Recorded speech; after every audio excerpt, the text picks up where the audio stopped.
Hey everybody, it's Tripl-L here to talk about Reincarnated as a Slime. Pardon me, my phone was going off. Anyway, yeah, Reincarnated as a Slime. It's been a few weeks, so I'm gonna go and I'm gonna cover a good chunk of episodes, probably like roughly 6 to 8, I believe, is the numbers that I got this week. Let me just very quickly check. I'm gonna be doing something a little bit differently today as well. We're gonna be talking more about it. I got my notes. Everything prepared, so let's just get into it. And I hope everyone's having a really good day. So this is going to be an episode, there's going to be a series of episodes that ends up having a lot of really cool little notes going into it. And so what I'm going to do, I'm going to read out my note, going to show you the scene in general, and then we'll go from there. Anyway, episode 6. So first off, episode 6, what this one ultimately covered, you start with Rimuru leaving the kids, and you end with Hinata by the end of the episode. So one of the first things about the episode is when you're looking at this first little sequence here, not the opening. I'm looking at it, and you have your gift portion and all that, but the thing here was just all the emotion going on. I don't really understand the emotion to that big of a degree because Rimuru has been leaving before this, and it's just because when you have him coming and going, it just doesn't feel, like I don't fully connect to it. Like Rimuru can teleport, and the kids say that they're gonna go and visit him, but really, would it be that hard for Rimuru to pull himself away for a day and just visit the kids? Not really, especially when you look earlier in the season. And earlier in the season, Rimuru left the school to go do his kingly duties and all that kind of junk, right? So that's one spot there. I just don't connect to it, the emotion in the scene, just because when you have a teleporter, you can't apply real world logic of being a countries apart. This guy takes an hour maybe to get to you. See, that's what I'm thinking there. But whatever. Within this moment though, we had something interesting in Veldora and Chloe here. So it would have happened right around here. So let's just look at this little moment here. It's pretty interesting, honestly. So we have this little sequence here. There it is.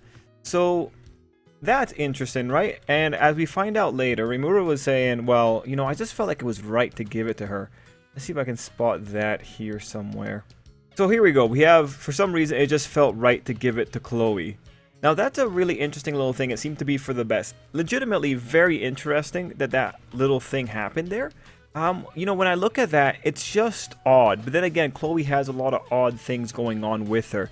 The reality is, Veldora has a connection to Chloe, and the big question here really is, why would he have a connection to it? And then the only thing you can really think is, Veldora does have a history with someone sealing him up, so there might just be a connection going on here. It's interesting too, because at this point in time, Veldora is still locked up inside of Rimuru, so it's just a question of why exactly is this connection going out?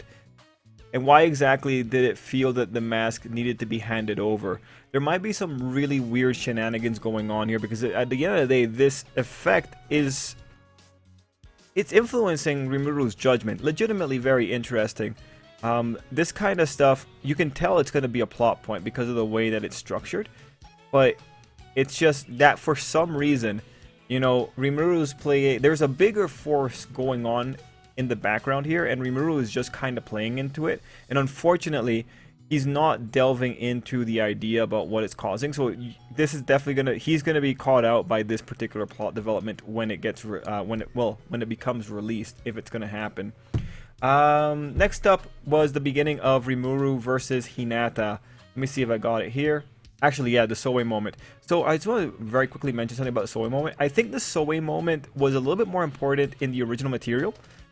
Because in the Soe moment, in the novel, Rimuru specifically calls Soe showing up to give him advice a big influencer in the fight. Because Soe did that Rimuru could do the clone in time.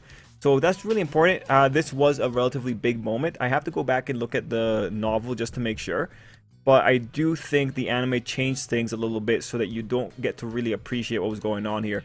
Anyway, with Rimuru versus Hinata, there's just a whole lot of interesting things going on here. One of them is being the anonymous tip. So really interesting. It's cool to know that there's someone in the background selling him out. And later on, Rimuru does talk about how someone mentioned that he killed Shizu and probably made it worse. There's a lot of parties most likely involved here. Especially when you look at the skill that Slime wants to hit here. You have Clayman getting involved in another conflict altogether. You know, you have some pretty interesting combat scenarios going on with the world. So when I'm looking at this, I am thinking someone sold him out, and then there is the issue of someone talked about Shizu's death in general. So overall, when it comes to the Hinata fight, the beginning of it, it is legitimately interesting. And this first little portion here of Hinata versus Rimuru is just interesting in the way that Hinata talks. I will tell you, like, looking at Hinata throughout these episodes, I wanted to read the light novel again. And so, like, when I watched episode 6, it's like, alright, I'm gonna go read the light novel a little bit. I just pick a random spot, go in, because I know roughly where all the spots that I really enjoy are. Just reread it, enjoy it. And then I did the same for 7, and I saw episode 8, and it's like, actually, no, episode 7. I did it for 5 and 6, then I went to episode 7. 7 was like, and then kind of like stopped reading there. Anyway, from here we go into the monsters versus otherworlders. And in this one, what you have to look at is the way that the otherworlders are really villainized. We know they suck all overall, but it was just really interesting to see overall, because you had this guy who was just like flat out bloodthirsty, just having some really disgusting faces. Oh, we had a good one there. And then we just saw how they treated people in general, right? Like, you don't need to treat the goblins like trash, right? But that's what had to happen. The otherworlders had to be villains, because when they get crushed, you have to feel it, right? And so when you have the monsters on the receiving end, it does work to really villainize the otherworlders in this particular situation. Another moment here to talk about is just the dragon newts. They were quite nice in this little situation. It was cool to see them actually helping the kids, and it was cool seeing them just, you know, try to be part of the community. We did get to see later that they got a little bit of a payoff for that. People were thanking them for their efforts, and it's like, yeah, that was a wholesome moment. This is one of those moments that you really could have adapted out, but keeping it here just kind of shows you how much the monsters help each other. So this is overall just a really good moment. And also, if you look here, this exists more to also say things about Shion. And you know why Shion has to be talked about. It's because you have to make that tragedy that happens in episode 8. You have to make it a little bit stronger. So this is one of those moments that builds into Shion's tragedy. Speaking of moments that build into Shion's tragedy, we go to Shion and a child. So this was a pretty rough moment. Now, I personally think it's really stupid for a child to have been standing in the middle of the streets after so much destruction has happened. You know, it's really awkward when you see it happening in the anime. You know, like in a novel, you can justify it a little bit better, but in an anime, you're only left with just a really awkward position. Like, this girl must have been standing there frozen for minutes upon minutes for those guys to have caught her like that. But yeah, as we find out in episode 8, this was the clincher for Shion, and there is a little tell that happens in episode 7 that was really interesting. Then after that, we go back into Rimuru versus Hinata. I just gotta say, like, the Rimuru versus Hinata fight in general looked really good, right? Now, I do want to say, Hinata's an idiot, and the good thing about this being, well, a light novel, and the good thing about this being a power fantasy light novel, is that characters like Hinata, since they're not the main character, when they're stupid, they're gonna be called out for being stupid, or they're gonna be very honest about being stupid. This isn't like a shonen manga where characters being stupid may not be called out. When you have power fantasy, you need to make sure that, well, by the end of the day, your main character is going to be in the right. By the end of the day, your main character is going to be winning, and because of that, it really makes more interesting situations. And with Hinata here, Hinata's an idiot.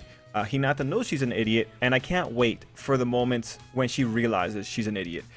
She is quite literally a very disgusting character, and it's made worse just because she leans into it really hard. Like this line right here, very easy. Nothing matters but the end result. That's insane. In what world does that make sense? What if you have a situation where someone was suffering their entire life and wanted to just die peacefully, or like Shizu, right? This is a zealot, which really fits given where she's from. But when it comes to characterization, the author does a really good job with Hinata. The good thing about it is that the judgment, Hinata is an idiot, doesn't, or the chances that it's going to stay as a viewer judgment, very low. because at the end of the day, power fantasies have to justify their main character being in the right. And with Rimuru pointing out how unreasonable she is, that's like the big thing that really tells you. The author, like, Hinata exists to get a pie thrown at her face, and that's pretty worthwhile. Actually seeing the way she talked in the episode here, just with how extremist she was, I actually really enjoyed it, because when you're looking at it, it's just going to make for a better situation. I especially love the sequence where they're talking about Rimuru being Japanese as well, and then her just ignoring it. Oh, man. Like, she's pretty much just setting herself up to have a giant pie in the face, and I can't wait for it to happen. I can't wait for her to realize, because Rimuru survived by the end. So he's just going to be there to just show her. Like, inadvertently, she's the one that led to Rimuru being a demon lord. Oh, I can't wait for her to realize that. Next big moment was something with Usurper. We found out about it. Let me see if I can spot it here.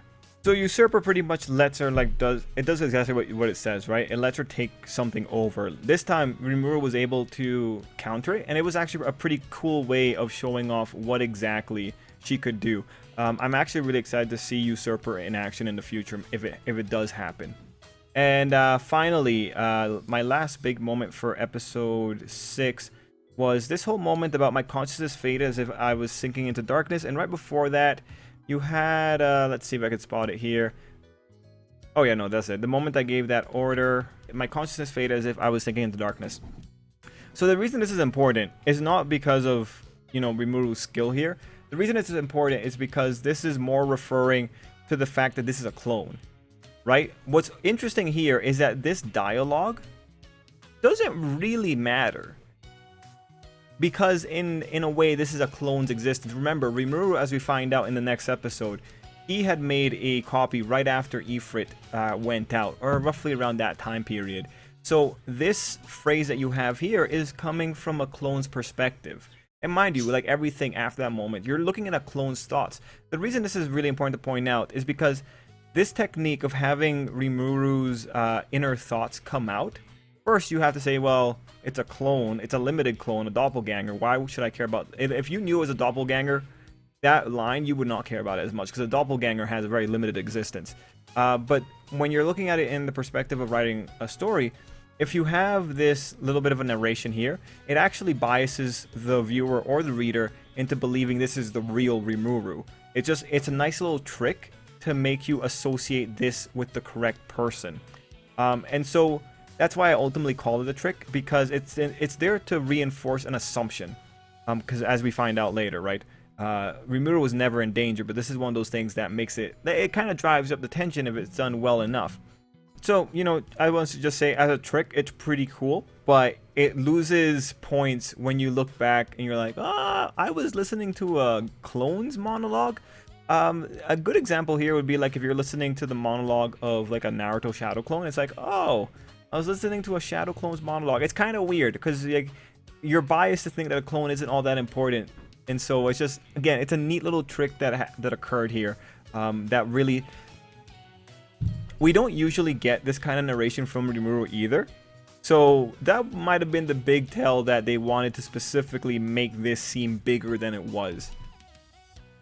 At that point, though, we're moving into episode 7. Episode 7 starts off with the Gluttony Chimera. Let's see if I can find it here. So as we know, Gluttony Chimera is a form that just using all the best parts of all the things that Rimuru has eaten before. Cool story. That's great.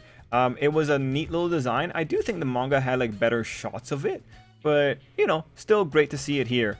Anyway, next big moment here is when we find out about the Rimuru clone right here, and I already talked about where exactly it would have come out.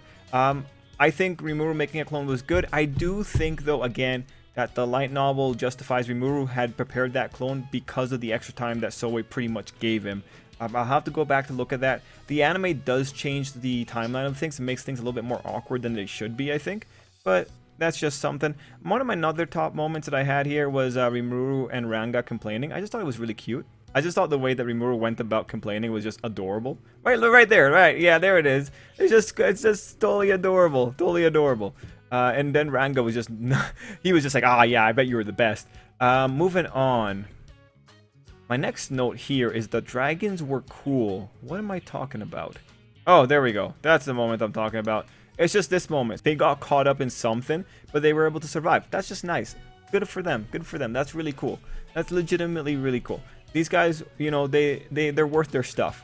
Let's see. Next top moment was Mulin's problem. So that's probably around here. So I found this really interesting. I thought it was interesting that someone told Benimaru to cool down. It's like, bro, his friend just died, and it's partly because of this woman. You're asking that you're telling him he's lost his cool. Of course he lost his cool. What are you thinking, man? Nah, this was ultimately a good little sequence here, and Benimaru was completely in the right to try and deal with it.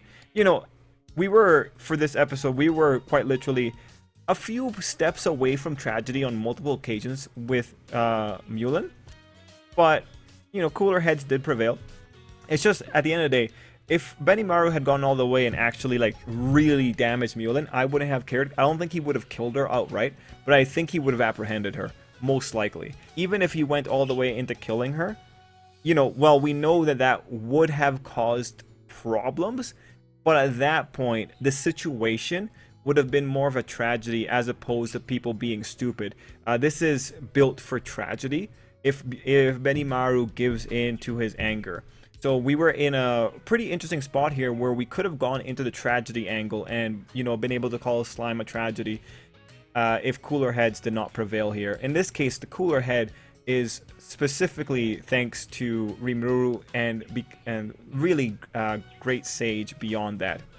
Anyway, for the Mulin portion, you know, we find out like who has her heart and all that kind of stuff, and we see Yom and the other guy really trying to like bend over backwards, saying like it's not her fault, she's just following orders, she's gonna die otherwise. You know, we understand. It was a cool moment, it's a cool dynamic. We don't get to see that dynamic very often. We don't get to see people actually being able to say like, oh no, wait, she was controlled, don't blame her for that. It was a really cool dynamic. Let's see, next moment here. I got everyone trying to avoid showing Rimuru the dead people. So this is just something that was happening throughout the episode with the old goblin just trying to stop Rimuru from seeing the whole situation. Now, I feel like Rimuru saw Shion in this whole bunch the first time around, but I might be mistaken. The anime makes me question everything. Anyway, at this point, we move into the weight of Rimuru's words, because Rimuru looks at this whole situation and is like, oh shit. You know, they were trying to do the best they could with my orders. This is the first part of Rimuru breaking down that gets followed in the next episode. Okay, so this is where we are once more a few steps away from disaster for Mulin. Now, this is a really critical moment because right when Rimuru is going to have an issue, Great Sage pops up, right? This is really important when it comes specifically talking about Great Sage, because ultimately what stops Rimuru is not Rimuru's own goodwill here, right? It's Great Sage. It's not Rimuru's virtues that come in. And at that point, you have the question like, to what degree does Great Sage have mercy? To what degree does Great Sage care about Rimuru and that kind of stuff? That's what you got to be asking here. Now, thanks to that, Rimuru is able to figure out that Mulin is doing her best to try and protect Yom and Grucius, and that moment that he realizes that is pretty important for making things easier for Mulin. But ultimately, when it comes to Mulin's salvation, it's thanks to Yom and Grucius for getting in the way of Benimaru and delaying it enough for Rimuru to show up, and it's also thanks to Great Sage, because otherwise Rimuru kills her right then and there. Now, my next top moment here is the indication that Shion died, and it's right here when you saw this sword. So what the anime tried to do in this situation, because you only find out about Shion in the next episode, they prevented you from knowing about Shion's status, and then they have the sword. The moment you saw blood on the sword, you should have been thinking, oh shit, you know, Shion got slashed, because this guy has slashed at Shion. That's like the last critical moment that he had on screen. Now you might say like, well, he could have slashed other people in the meantime, but no, because of conservation of detail in anime, this sword the sword in his hand represents Shion's demise, because this is the last thing that we see in conjunction with Shion. So this is more of a narrative technique as opposed to like a common sense thing, because there's such limited points, because there are such limited moments in the episode. This became a symbol of Shion's demise here. This was the tell that Shion was in trouble. What the anime tried to probably go for is that they probably wanted you to wanted the blind viewer to be like, oh no, you have to associate this sword to something with Shion. Now, reality is, the majority of viewers will probably go through and just see this and just think, oh, you know, he slashed someone. I don't know how blind viewers would have been to Shion's death flags, though, because Shion's death flags were pretty apparent in the lead up towards this, as much as Gobuza's was. And then my last top moment for episode 7 is just the Kingdom of Falmouth and why they went for Rimuru. Rimuru admits that he didn't know he was playing with fire. And the idea that they're ultimately motivated by money makes sense. That should make sense to everyone. They're a trade center. Everyone was warning Rimuru on the down low earlier. Like everyone, like Rimuru had a big thing because he just made an inhospitable area more hospitable. It was going to be a dangerous move. Thankfully, though, the good thing about this is that it shows that there are still good humans, and this is really important for the recovery when it comes to the village, when it comes to Tempest in general. Now we're moving into episode 8, and my episode 8, my first big moment that I want to talk about, not this moment. Well, this is where we find out about how like Mulan had to like kind of, you know, she justifies why she's working with the guy. Nah. My big moment here is Rimuru fixing the wound with Great Sage. I just thought this was really clever. The reason this is really cool is because in a world with healing magic, you kind of have to move the goalposts because you need to be able to establish what is the actual critical injury that you can get. Now, when it comes to fantasy stories, you know, you can play this a lot of different ways. When it comes to fantasy, if you have a high power magic world, the game has to become about whether or not people can apply healing in time. So in other words, in these kind of settings, you would end up with people having more critical injuries. In Slime, what they're doing is particular damage types prevent proper healing. That's really cool. And it kind of counters things. Now, mind you, Rimuru, power fantasy, he can break anything. That's part of what makes Rimuru.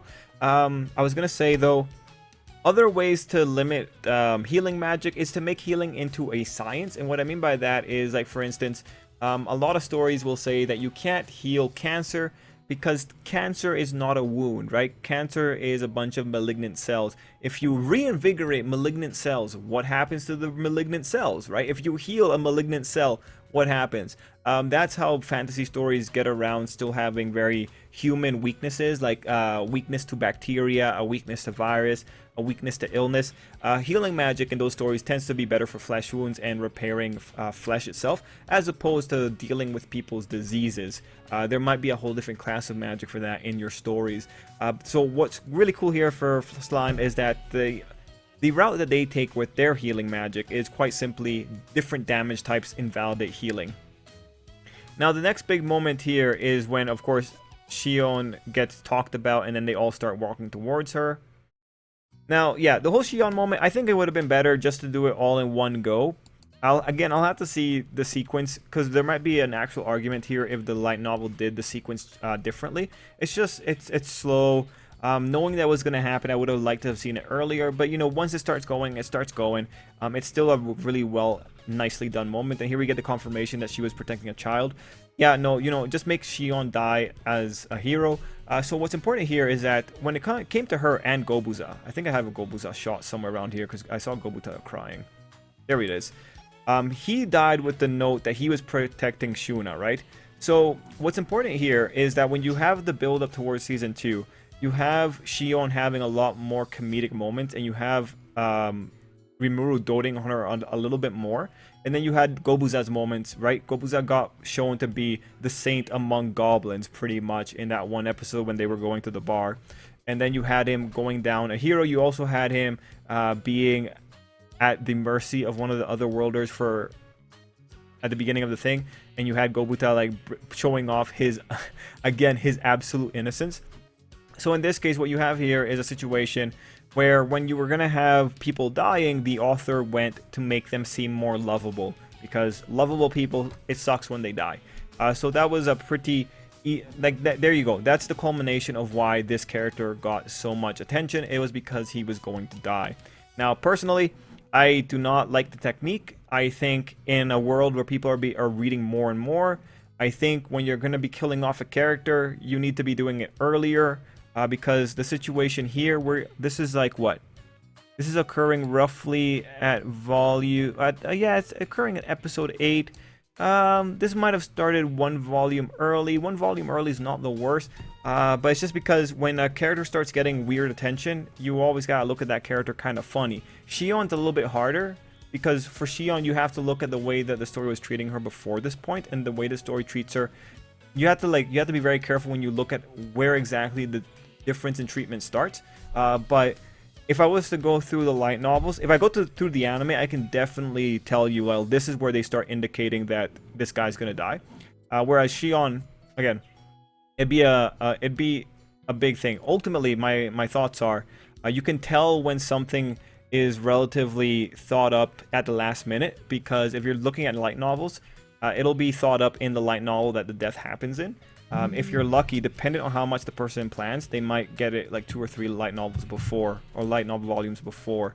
Yeah, overall, when it comes to killing off a side character like this, the other thing too with Gobuza is he's one of the only named goblins. There aren't that many named goblins, and when it comes to Gobuta's group, Gobuzo, I think his name is Gobuzo. Anyway, when it comes to Gobuta's group in general, you know, he's the only other relevant guy.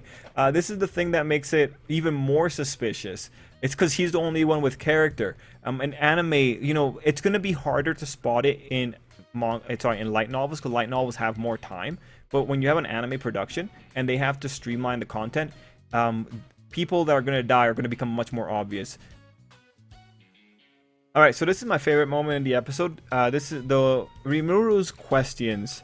And so there's a lot of really interesting things happening here. There's good stuff. There's something I think is like a little bit stupid, but Rimuru's in grief, so he can talk about whatever he wants. Rimuru actually, for those that don't know, Rimuru is officially stupid. He is written to be ignorant. He is written to be an idiot in certain areas. Only certain areas.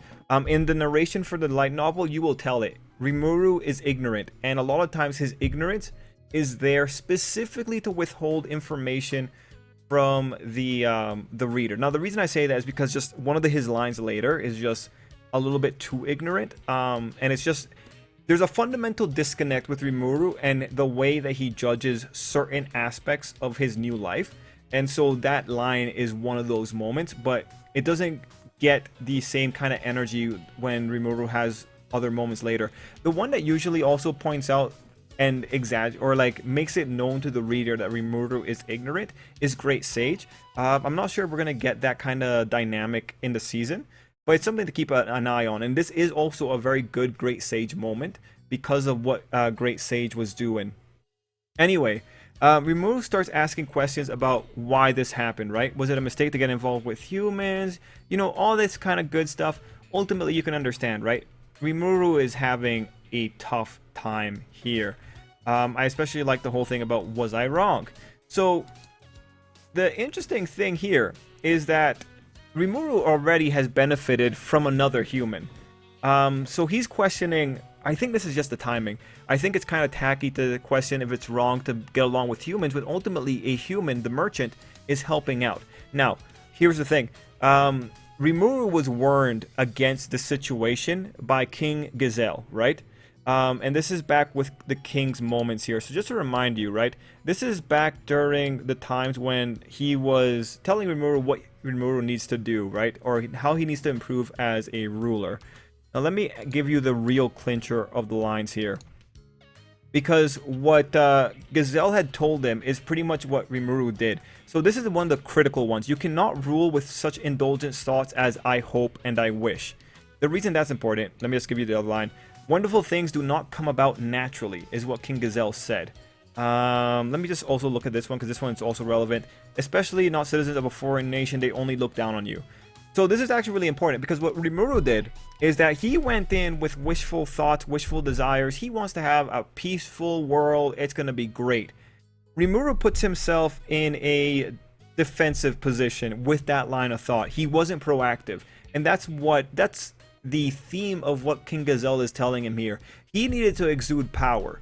If he exuded power and authority, and maybe made it more well known as opposed to playing friendly and just waiting for people to be nice to you, he might have been able to put out a more intimidating aura throughout the countries. He might have been able to be a little bit more protected. His reputation may have protected his civilians a little bit more if he was a bit more aggressive about who his allies were, about what he's going to do, about how he's going to secure the country. Rimuru put himself in a position where he wants to receive the goodwill of people instead of proactively asking for the goodwill. So this is the big situation here. Rimuru put himself in a losing position, that if it wasn't for this being a power fantasy, he would have been in a lot of trouble. If this was a little bit of a darker story, he would have been rough. But that's why King Gazelle's moment is important.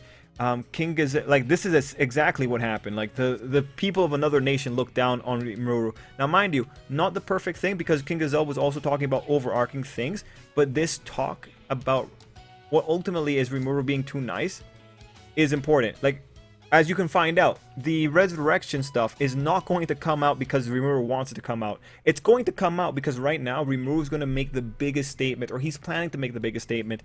He's going to take the 20,000 souls. That's a gigantic big statement. If Rimuru had big statements from the beginning, it would be different. What you gotta look at now is, as we go towards the end of the season, is Rimuru going to have a big statement when he becomes Demon Lord? The reality is, probably when people hear that there's a new Demon Lord in town, that by itself is the big statement. People are probably not going to mess with him, given the respect that Demon Lords typically get in this setting. But this was a really powerful moment. Ultimately, what we're seeing here is Rimuru coming face to face with what happens when you are a person that waits to receive, as opposed to a person that actively goes out and protects themselves, or is just, again, more proactive. Now, there is something worth pointing out here, in that, you know, that wasn't the only rhetoric we had in that episode. We also had the elf girl. I think it's this person's sincerity that draws others to them. That's really important, because ultimately, you know, Rimuru puts himself in this situation, but it's by the graces of his sincerity that he has someone coming in to help him right here, right? It's only because he's sincere to this person that he gets a way out. So this is still following the energy of what that elf said. You know, you had the king chastising Rimuru, but then you had the elf lady pointing out, like, you know, there is a benefit here. Ultimately, the king's rhetoric wins out here, whereas this, like, much like it was in the episode that these rhetorics occurred in, the elf's rhetoric is the one that gives the safety net for Rimuru. So he's lucky, just like it was in that time. The reality of the situation is, as King Gazelle said, but as the woman said, there is something that comes out of Rimuru being nice, and it all comes down to the story that he's told by this person. Now, mind you, if he had never met this girl, it would have been a big problem, but that again reinforces because Rimuru's kindness is being repaid here. Anyway, the other thing here is that Great Sage could not answer Rimuru's questions. That's going to be important later on, so just remember this moment, and remember how Great Sage is acting in Rimuru's best interest, and just keep that in the back of your mind. You'll get a nice payoff for that in the future. Now, the line that I found really stupid here is specifically this line, and Rimuru again is designed to be stupid, specifically when it comes to the people around him and what they are. He doesn't understand them very well. He says that because he's a monster at heart too, he can't cry, right? Here's the other problem. Gobuta cries for his friend. So what does it mean when you're saying, because I'm a monster at heart, I can't cry? No. See, Rimuru in this moment of grief, he's still looking at the people around him as something different. This is actually very rude towards the people around him. The monsters around him, they can cry, they can laugh, they feel joy. This whole rhetoric about I'm a monster at heart, this is only monster in the old definition. So this is what you have to, like, really appreciate here. This is ultimately a line that talks specifically about Rimuru's lack of connection or full appreciation for the people around him. And it's a little bit hard in the anime to see it, but you see it more in the narration for the light novel, because Rimuru is just a little bit too loose with just how he measures up the people in his little family here. Let's see, the next thought moment kind of occurs when we are in the flashback, or not flashback, the little story of Milim. And the story's cool and all. Like, Milim looks good and all that. Don't really care. This is the scene I care about. This is a really cool scene. I saved it. You don't really get to have that in the light novel. That's a bonus for the anime. That's gonna be so cool. But yeah, man, nah, it's super cool. It's a super cool scene. Anyway, after that, my next top moment is that we're really lucky that souls are affected by magic barriers. Very, very good. After that, we have the Mulin trick, where Mulin was, where Rimuru pretended to kill Mulin and ultimately saves her. Of course, Rimuru is a power fantasy. Rimuru can cause miracles. This was a wonderful shot overall. And my last top moment was Yom as the new king. That's just going to be set up for later. So overall, those are the 3 episodes for Slime. They were very interesting. They were fun. There were some cool little techniques going on in there in the background. Really appreciated it. Solid batch of episodes. Episode 7 was the one that kind of like burned my hype when it came to rereading the light novel, but otherwise, solid episodes. Guys, let me know what you thought down below, and till next time, I hope you have an absolutely great day. I have to run off. I have to do a live stream. Anyway, till next time.